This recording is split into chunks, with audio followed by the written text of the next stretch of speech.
I had access to my ex girlfriend's email post breakup.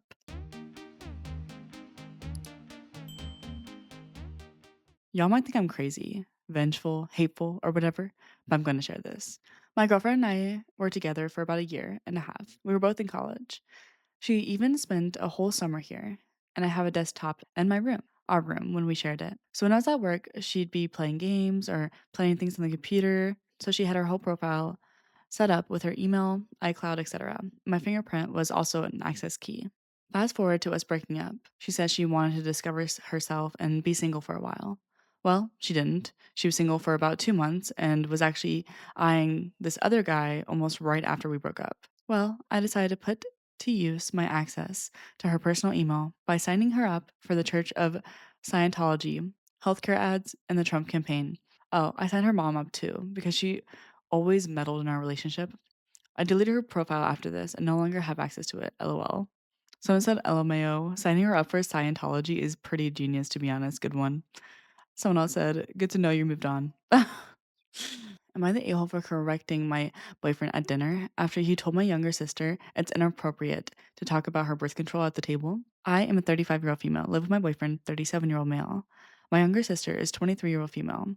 She's been staying with us for a few weeks while she's between apartments. It's been fine overall. My boyfriend said he was cool with it, and things have been mostly smooth.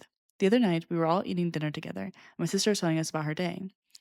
She mentioned she had to switch into a new birth control recently, and it's been making her feel nauseous and bloated, and she's feeling frustrated with it. She wasn't being graphic or anything, just venting the way you would to family. And my boyfriend put his fork down and said something like, "Can we not talk about that at the dinner table?" And this kind of annoyed tone.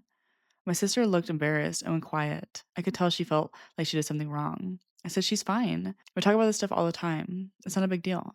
My sister kind of half smiled and we moved on to something else. The rest of the dinner was awkward though, and my sister excused herself pretty early and went into her room. Later that night, my boyfriend told me I made him look like an idiot in front of my sister. He said he has a right to set the tone in his own home and that I contradicted him at the table and it was disrespectful. He said if we were going to live together, we need to be united front and can't just override him like that. I told him I wasn't going to sit there and let my little sister feel ashamed for talking about something completely normal. Birth control, nausea, bloating. These are not shocking topics. She's not describing surgery at the table. She's talking about how her medication makes her feel. He said it's not about whether it's normal, it's about whether it's appropriate dinner conversation and that he was raised differently. I said, okay, well, I was raised differently too. And in my family, we don't make people feel small for talking about their bodies. Someone said, he sets the tone and you cannot override him. Yeah, you got yourself a dud there. Someone said, yeah, big red flags. Am I the jerk for telling my dad none of us are going to help him raise a baby at 50? My dad is 50. I'm the oldest of four kids. I'm 32. Then there's my siblings. At 29, 26, and 21, we were all grown. We all have our own lives going on. I'm raising two kids of my own. My brother, who's 29, has a kid. My 26-year-old sister moved across the country for work. My youngest brother is in uni and barely has time to eat, let alone take care of someone else's child. So here's what happened. My dad has been seeing this woman for months, not even half a year. Casual thing, from what we were told. Well, she got pregnant and then disappeared. Just completely ghosted him. But apparently she's not keeping the baby, and the plan is for my dad to take full custody when it's born. And he's already started talking about how we were going to help him, not asking, telling. Like he's already built this whole plan in his head where we're all rotated shifts watching his baby because he's older now and it's going to be harder on him physically, his words. I sat him down and tried to be as respectful as I could, but I told him straight up, Dad, none of us are in the position to do this. I have two kids under 5. My brother is barely keeping his head above water with one. My sister is in a completely different city, and my youngest brother is trying to graduate. We all have our own stuff going on. He got really upset. Said we were being selfish and that family supports each other. Said when we were little, he sacrificed everything for us, and now we can't even help him with one baby. And he did sacrifice a lot for us. I won't deny that. But he had us in his 20s when he was young and had energy. He's 50 now. This isn't the same situation, and I think that deep down he knows that, but doesn't want to admit it. I told him we love him and nobody's saying this baby won't be a part of our family, but he can't expect any of us to drop our lives and become on call babysitters for a decision he made. We didn't make this choice, he did. He's got to figure it out. Nobody said he has to do anything alone. We said he can't expect us to do everything for him. There's a difference.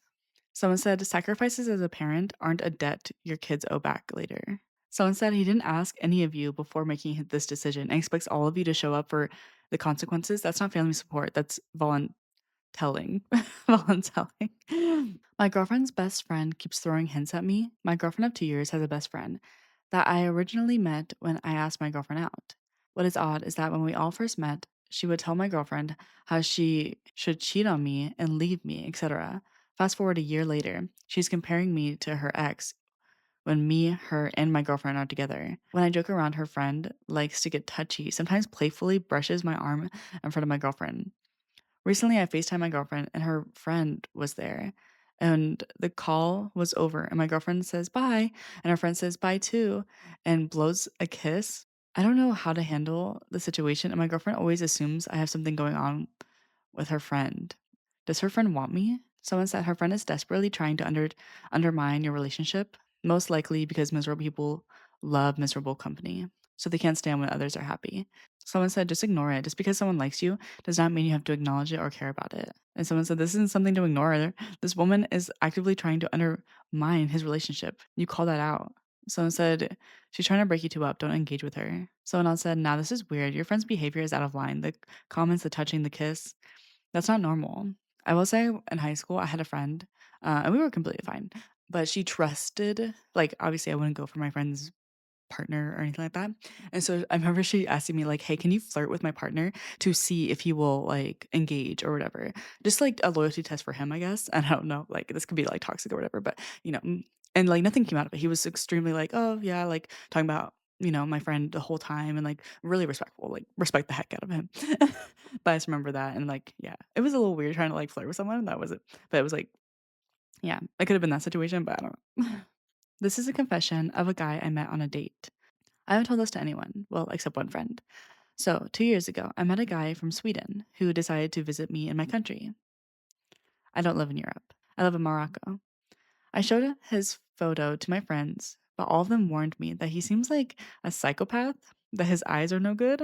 I brushed it off and just told them that it's not good to judge people based on their looks. Anyways, I met him online for a couple months and he decided to visit me. We went on a date and I was very nervous. We talked for hours. But since we shared the same likes and interests in criminology, he told me he needed to confess something to me. I said, sure. He told me that he killed before. He killed women he met and nobody knew about his crimes in Sweden and that he got away with it. And he was smiling while telling me this. I was in shock. I was telling myself, if he's truly telling me the truth, I'm sitting with a deranged killer right now. I try to keep calm and just smile back and ask him more questions by acting like I'm not judging him and I'm interested in what he's telling me. He said he can't tell me all the details, but did some bad things. I asked him what while giving him a smile. Then he told me, I wish I could do the same thing to you. I could just kidnap you in a cargo and take you to Sweden with me. Then he touched my hand and told me this could be a good memory. I asked, what is? And he told me my ring could be a good memory for him if he cut off my finger. I felt so scared at that moment because there was a knife on the table too. And he had this weird body moments like he couldn't sit still. It's like he's getting excited to do something, but he can't because we're in a restaurant. I simply kept playing with him psychologically. I don't know if it was smart or dumb, but all I know is to act along in order to get away from the situation safer, I guess. After that, he told me to come to his house and have some drinks. I said no. I've got to go home. It's late and we could do that tomorrow. He said he can't do it tomorrow because he's visiting a new friend he met in a different city. And poor Kai doesn't know what I planned ahead of for him. He said these words. And I was like, excuse me, what do you mean?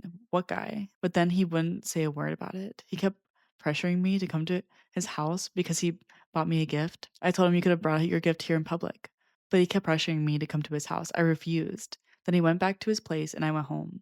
When I got home, I was in true shock and my heart was beating so fast. I wasn't very scared, to be honest, just confused. And that I'm sure I just met a killer who's probably still doing crimes in Sweden and nobody knows except me. But nobody will ever believe me if I say something. I Googled his name later and found him online in different websites. I found out also that he lied about his age. He's 36. He told me he's 27. I couldn't tell the difference because he did look younger than 36. Someone said, "Oh my goodness, that's one heck of a first date." I'm so happy you got out of there safe. Even if it wasn't true, how messed up is he to even think that was, like, funny?